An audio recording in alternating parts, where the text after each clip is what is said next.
Hello everyone, and welcome back to APWC. With another year coming to an end, it's time to give out the best movies of 2025. There are a lot of films that blew my mind this year, for various reasons like interesting screenplay, heavy subject, massive buzz, box office collections, entertainment factor, visually enchanting, etc. And giving justice to all of them would be a difficult task. Still, I guarantee you that most of these films will either be a part of the top 10 or the honorable mentions. Okay. Disclaimer, this is just my opinion and it can vary from your opinions and choices, as we might have different tastes when it comes to cinema. So without wasting any time, let's begin. Ready.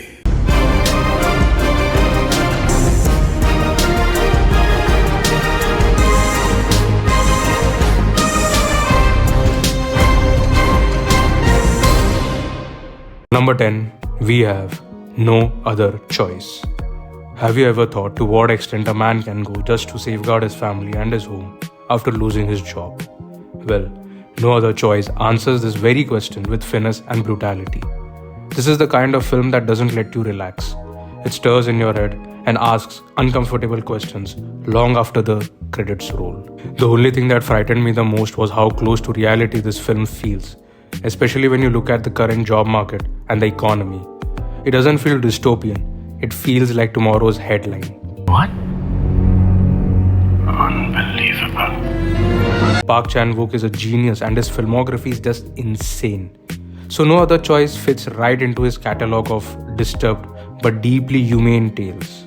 On number 9, we have Dragon. Some of y'all might not agree with me on this, but I am a PR Anna fan, and his track record so far has been crazy. Dragon had everything. Great songs, amazing visuals, beautiful cast, interesting premise, and most importantly, a solid message. திரும்ப எழுந்து ஓடு. அப்பா நான் இருக்கேன். பாத்துக்கலாம்.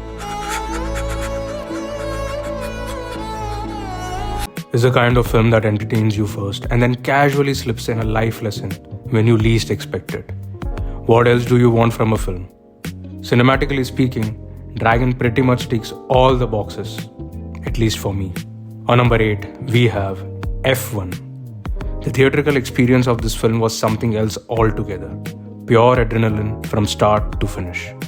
After Top Gun Maverick, Joseph Kosinski once again proves that he knows how to make scale, speed, and spectacle feel so immersive.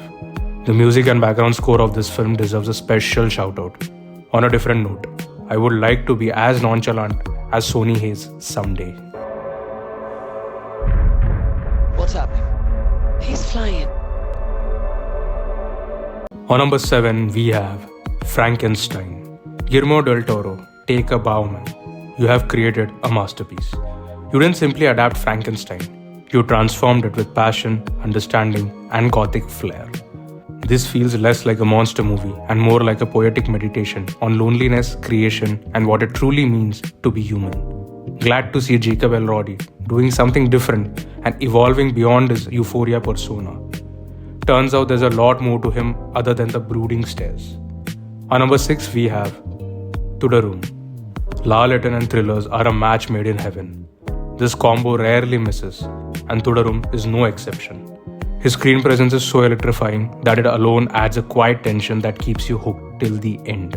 The beauty of this film is how well the entire trailer was cut to make us believe that this was going to be another Malayalam feel-good film. But that was not the case. That tonal shift hits hard and works brilliantly. Also, shout out to the villain. Thudarum is a proof that a good antagonist can elevate a thriller and make it memorable. On number 5, we have Kantara, a Legend, Chapter 1. This was an out-and-out Rishabh Shetty talent show, where he was trying to showcase his acting, writing, and directing skills all at once. Everything was perfect in this film and I don't have any major qualms, but I believe it might not age well as the original. Moreover, there's also a slight risk of this intense acting style getting saturated if a third part comes along. On number 4, we have Chhava. Telling a story so deeply rooted in our history is not an easy feat to attempt, but Chhava brilliantly managed to capture the essence with sincerity and dedication.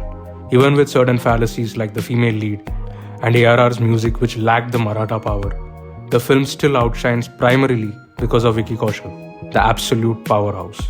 What a performance. Not to forget the supporting cast who have delivered strong, committed performances and truly elevated the narrative whenever the film tried to slow down.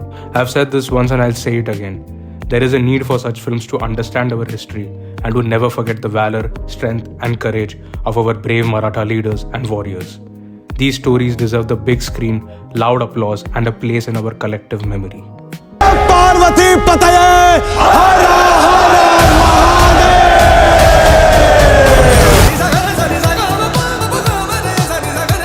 A spy espionage thriller that made us realize that so far we were being served commercial, half-cooked, James Bond-esque films which were not at par with their storytelling.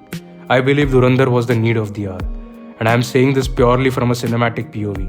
Bollywood was in dire need of something crazy, and Aditya Dhar clearly understood the assignment. The world seems divided into two camps over this film, and all I gotta say is enjoy the film without overthinking. Also, Shashwat Sachdeva has hit it right out of the park with his music. Somehow it feels so fresh and insanely addictive. Kudos to him for creating such crazy music. I've already spoken about how the acting mavericks in this film have created something so unique that you just have to experience it on the big screens. Especially Akshay Khanna, who might have accidentally delivered his best performance till date, and शायद इसके लिए Oscar मिल भी जाएगा. कि अगले साल Oscar आतिश कपूर ही जीत के भारत लेके आएगा. मुझे एक ऑस्कर विनिंग पिक्चर करनी है. I want an Oscar.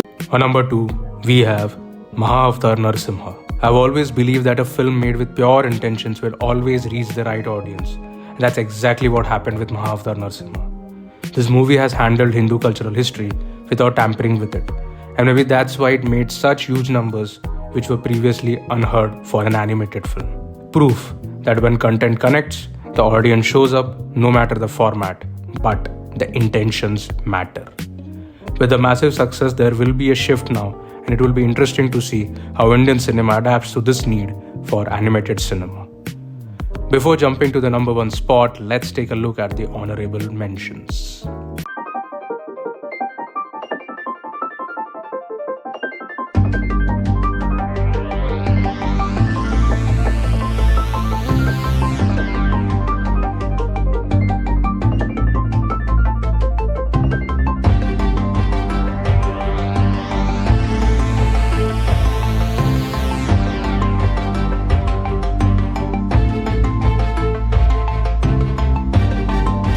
On number 1, we have Homebound. I know it feels odd to have a Dharma film at the top spot, but it's 2025 and anything is possible. Jokes apart, Homebound is a film that made me grateful for the life I have. Seeing the plight of people not just during COVID, but in general, is actually an eye-opener. In fact, once the film was over, I sat there staring at the blank screen with tears in my eyes. What really works is that it's not preachy and delivers the message without being overly dramatic. Surprisingly, even the cast somehow managed to keep the rawness intact, which is quite essential for films of this stature. That's it for this video, guys. Comment on your picks for the top 10 best films of 2025 and I'll see you in the next one. और हाँ, अगर video अच्छा लगे तो subscribe कर देना दोस्तों. मिलते हैं अगली बार. Thanks for watching. Bye.